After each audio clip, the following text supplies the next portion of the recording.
வணக்கம். இன்றைய முக்கிய செய்திகள். புதுச்சேரி மாநிலத்தில் நல்லாட்சி வார விழாவை ஒட்டி கிராமங்களை நோக்கி மக்கள் குறைதீர்ப்பு முகாம் வில்லியனூர் பிள்ளையார்குப்பம் அரசு உயர்நிலைப் பள்ளியில் நடைபெற்றது. துணைநிலை ஆளுநர் கைலாஸ்நாதன் சிறப்பு விருந்தினராக கலந்து கொண்டு பல்வேறு நலத்திட்டங்களின் கீழ் பயனாளிகளுக்கு நலத்திட்ட உதவிகள் வழங்கினார். மேலும் அங்கு அமைக்கப்பட்டிருந்த துறை சார்ந்த குறைதீர்ப்பு அரங்குகளை பார்வையிட்டார். தாயின் பெயரில் ஒரு மரம் என்ற பாரத பிரதமரின் திட்டத்தின் கீழ் மரக்கன்று நட்டார். பின்னர் நிகழ்ச்சியில் பேசிய துணைநிலை ஆளுநர் கைலாஸ்நாதன் மத்திய மாநில அரசுகளின் நலத்திட்டங்கள் அனைத்து மக்களையும் நாட்டின் ஏதாவது ஒரு கிராமத்தில் ஒரு மூலையில் இருக்கும் குடிமகனுக்கும் போய் சேர வேண்டும். கிராமங்கள் வளர்ச்சியடைந்தால் நாடு ஒட்டுமொத்தமாக வளர்ச்சியடையும். ஏனென்றால் கிராமங்கள்தான் இந்தியாவின் முதுகெலும்பாக இருந்து வருகின்றது. அரசு அதிகாரிகள் மக்கள் மத்தியில் நேரடியாக சென்று அவர்களுடைய குறைகளை கேட்டு தேவைகளை அறிந்து அதை தீர்த்து வைக்க வேண்டும் என்பதுதான் அதன் அடிப்படையான நோக்கம். அதிகாரிகள் களப்பணி செய்ய வேண்டும். மக்களை நேரடியாக சந்தித்து அவர்களுடைய குறைகள் தேவைகளுக்கு தீர்வு காண நடவடிக்கை எடுக்க வேண்டும். இந்த மக்கள் குறைதீர்ப்பு முகாமில் மூத்த குடிமக்கள், பெண்கள், குழந்தைகள் எல்லாரும் பயன்பெறும் விதமாக பல துறைகளை சேர்ந்த அதிகாரிகள் அந்தந்த துறை சார்ந்த மத்திய மாநில அரசு திட்டங்களை மக்களுக்கு தெளிவுபடுத்தும் முயற்சியை செய்கின்றனர். பிறப்பு இறப்பு சான்றிதழ் பதிவு, மருத்துவ பரிசோதனை, வங்கி கடன்கள், ரேஷன் அட்டை, சொத்து வரி, வருவாய்த்துறை சான்றிதழ் போன்ற பல தேவைகளை நிறைவேற்ற இங்கே ஒன்றாக வந்திருக்கின்றனர். மக்களிடம் குறை கேட்பதில் அதிகாரிகள் முழுமையான ஈடுபாட்டை காட்ட வேண்டும். அரசு நிர்வாகத்தின் மீது மக்களுக்கு இருக்கும் நம்பிக்கையை மேலும் உறுதிப்படுத்தும் விதமாக செயல்பட வேண்டும். பெஸ்ட் புதுச்சேரிக்கான வளர்ச்சி பாதையை நீங்கள் போட்டுத்தர வேண்டும். அப்பொழுதுதான் பாரத பிரதமரின் விக்சித் பாரத், வளர்ச்சி அடைந்த பாரதம் 2047 என்ற இலக்கை நோக்கி நாம் முன்னேறி செல்ல முடியும் என்று குறிப்பிட்டார். நிகழ்ச்சியில் ஆதி திராவிட நலத்துறை அமைச்சர் சாய் சரவணகுமார், தலைமை செயலர் சரத் சவுகான் உள்ளிட்ட துறை அதிகாரிகள், பொதுமக்கள் என அனைவரும் திரளாக கலந்து கொண்டார்கள். மக்களுக்கான தேவைகள் எல்லாம் டைரக்டாக கொடுக்கறதுக்காக நாங்கள் முயற்சி பண்ணியிருக்கோம். நான் வில்லியனூர் தாலுக்காவில் வந்திருக்கேன். நாளைக்கு இன்னொரு தாலுக்கா போகிறேன். 10 நாளைக்கு நம்ம கண்டினியூஸாக நம்ம வேலை பண்ணுவோம். இல்லை எல்லாம் மத்திய அரசாங்கம், ராஜ்ய சர்க்கார், ஸ்டேட் கவர்மெண்டோட எந்தெந்த ஸ்கீம் இருக்கோ அதெல்லாம் மக்கள் இன்னைக்கு ஒரு பெரிய கேம்ப் போட்டோம். அனிமல் ஹஸ்பண்ட்ரி வேக்சினேஷனுக்கு இதுக்காக இங்கே பக்கத்து கிராமத்துக்கு போகிறத விட இங்கேயே கேம்பில் போட்டோன்னா மக்களுக்கு வசதியாக இருக்கும். என்னோட மனசில் இருக்கிற இங்கே டைரி டெவலப்மெண்ட் உள்ள ஆகணும். புதுச்சேரி மாநிலத்துக்கு எவ்வளோ பால் தேவையோ அந்த பாலை புதுச்சேரியில் ப்ரொடியூஸ் பண்ணணும். அதுக்காக கோஆப்ரேட்டிவ் டைரி NDDP கூட நான் பேசிட்டு இருக்கேன். புதுச்சேரியில் 51வது மாநில அளவிலான கபடி போட்டி இந்திரா காந்தி உள் விளையாட்டரங்கில் தொடங்கி நடைபெற்று வந்தது. இப்போட்டியில் புதுச்சேரி, காரைக்கால், மாஹே, ஏனாம் ஆகிய பகுதிகளில் இருந்து 76 அணிகள் சார்பில் 100க்கும் மேற்பட்ட வீரர்கள் பங்கேற்று தங்களின் திறமைகளை வெளிப்படுத்தினர். பல்வேறு பிரிவுகளில் நடைபெற்ற போட்டிகளில் இறுதிப் போட்டி இன்று நடைபெற்றது. இறுதிப் போட்டியில் திருபுவனை வேலழகன் அணியும் மங்களம் சங்கர் ஃப்ரெண்ட்ஸ் அணியும் மோதின. இறுதிப் போட்டியை முதலமைச்சர் ரங்கசாமி, சபாநாயகர் செல்வம் ஆகியோர் துவக்கி வைத்து போட்டியை கண்டு ரசித்தனர். விறுவிறுப்பாக நடைபெற்ற இறுதிப் போட்டியில் திருபுவனை வேலழகன் அணி 41க்கு 13 என்ற செட் கணக்கில் மங்களம் சங்கர் ஃப்ரெண்ட்ஸ் அணியை வீழ்த்தி முதலிடம் பிடித்தது. தொடர்ந்து முதலமைச்சர் ரங்கசாமி முதலிடம் பிடித்த திருபுவனை வேலழகன் அணிக்கு பரிசு கோப்பையையும் 50,000 ரூபாய் ரொக்க பரிசும் வழங்கி பாராட்டினர். 2ஆம் இடத்தை பிடித்த மங்களம் சங்கர் ஃப்ரெண்ட்ஸ் அணிக்கு பரிசு கோப்பை மற்றும் 25,000 ரொக்க பரிசும், அதேபோல் 3வது இடம் பிடித்த சாய் ஸ்போர்ட்ஸ் கிளப் அணிக்கு பரிசு கோப்பை மற்றும் 20,000 ரூபாய் ரொக்க பரிசும் வழங்கினர். தொடர்ந்து 4வது இடம் பிடித்த YLC அணிக்கு பரிசு கோப்பை வழங்கப்பட்டது. இப்போட்டிகளுக்கான ஏற்பாடுகளை கபடி சங்கத்தின் தலைவர் விஜயராணி ஜெயராமன், சேர்மன் ஜெயராமன் தலைமையிலான குழுவினர் செய்திருந்தனர்.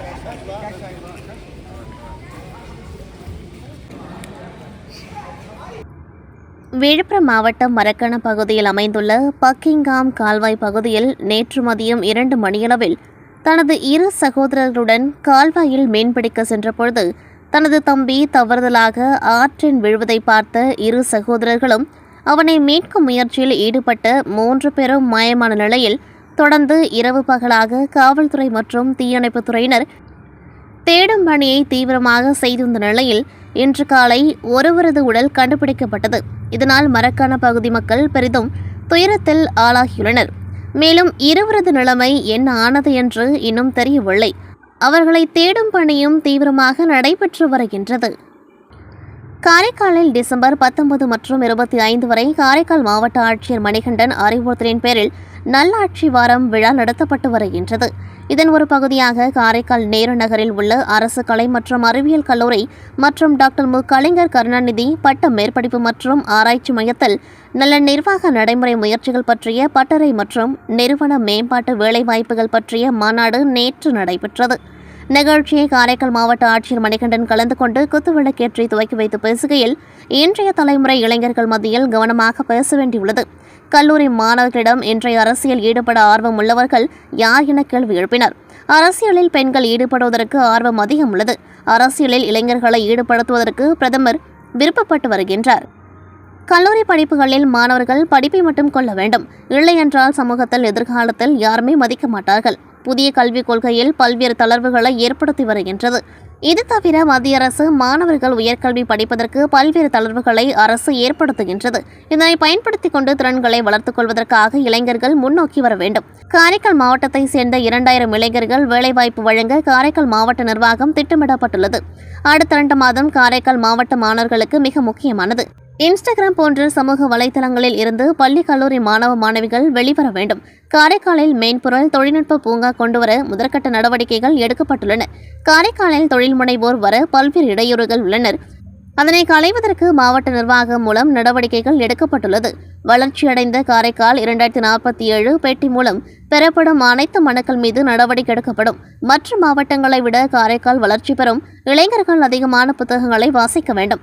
உயர்ந்த கருத்துக்களை நினைக்க வேண்டும். காரைக்கால் மாவட்டத்தில் உள்ள கல்லூரிகளில் பேராசிரியர்கள் தேவையை பூர்த்தி செய்ய மாவட்ட நிர்வாகம் மூலம் தேர்ந்தெடுக்கப்படும் உரிமைக்கான கோப்பு அரசின் ஒப்புதலுக்கு அனுப்பப்பட்டுள்ளது. விரைவில் நல்ல தகவல் கிடைக்கும் என்று இவ்வாறு அவர் கூறினார்.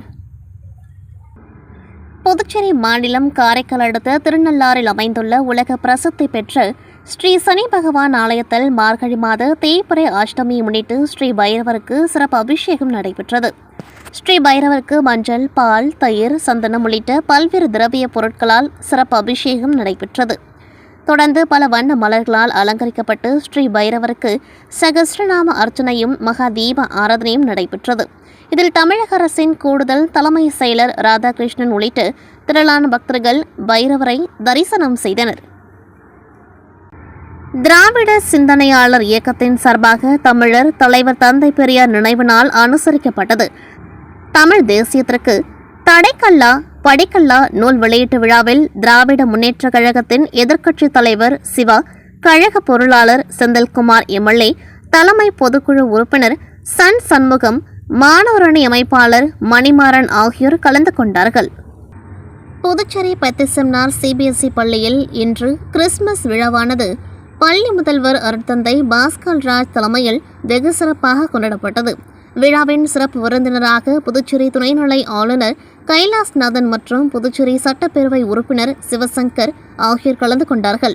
நாட்டுப்பண் மற்றும் தமிழ்தாய் வாழ்த்து பாடலுடன் தொடங்கிய விழாவில் சிறப்பு விருந்தினர்களை பள்ளி முதல்வர் அவர்களும் ஆசிரியர்களும் மாணவர்களும் அன்புடன் வரவேற்றனர்.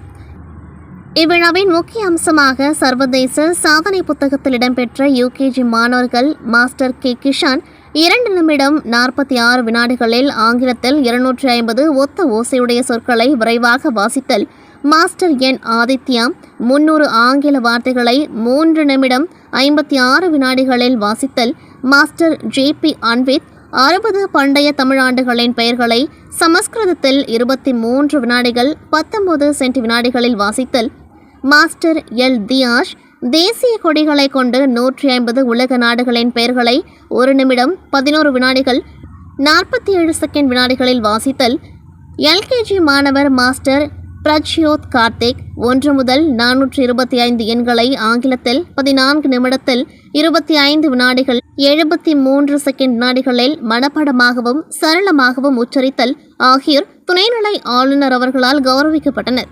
தொடர்ந்து சிறப்பு உரையாற்றிய ஆளுநர் அவர்கள் இளம் சாதனையாளர்களை வெகுவாக பாராட்டி அனைவருக்கும் கிறிஸ்துமஸ் மற்றும் புத்தாண்டு வாழ்த்துக்களை கூறினார். மேலும் பள்ளி முதல்வர் அவர்கள் வாழ்த்துகையில், கடவுள் நம்மை காண உலகிற்கு வந்ததை ஆண்டுதோறும் கிறிஸ்துமஸ் விழாவாக கொண்டாடுகின்றோம். நம்மிடம் உள்ளதை மற்றவர்களுடன் பகிர்ந்து கொள்ள வேண்டும் என்பதை மனதில் ஏற்று இயேசுவிடம் காணப்பட்ட அன்பு, நம்பிக்கை, மகிழ்ச்சி, தன்னடக்கம் போன்ற பண்புகள் நம்மிடமிருந்து மற்றவர்களுக்கு பகிரப்பட வேண்டும் என்று கூறி மாணவர்களுக்கு சிறப்பு ஆசீர் வழங்கினார். மாணவர்களை வியப்புக்குள்ளாக்கும் வகையில் கிறிஸ்துமஸ் சிறப்பு பரிசும் இனிப்புகளும் வழங்கி மகிழ்வித்தார். இவ்விழாவின் சிறப்பு நிகழ்வாக 2ஆம் மற்றும் 3ஆம் வகுப்பு மாணவர்கள் கலை நிகழ்ச்சிகளை தொகுத்து வழங்கி கிறிஸ்துமஸ் கொண்டாட்டத்தை வாழ்த்துக்களோடு இனிதே நிறைவு செய்தனர். இத்துடன் செய்திகள் நிறைவடைகின்றது. நன்றி, வணக்கம்.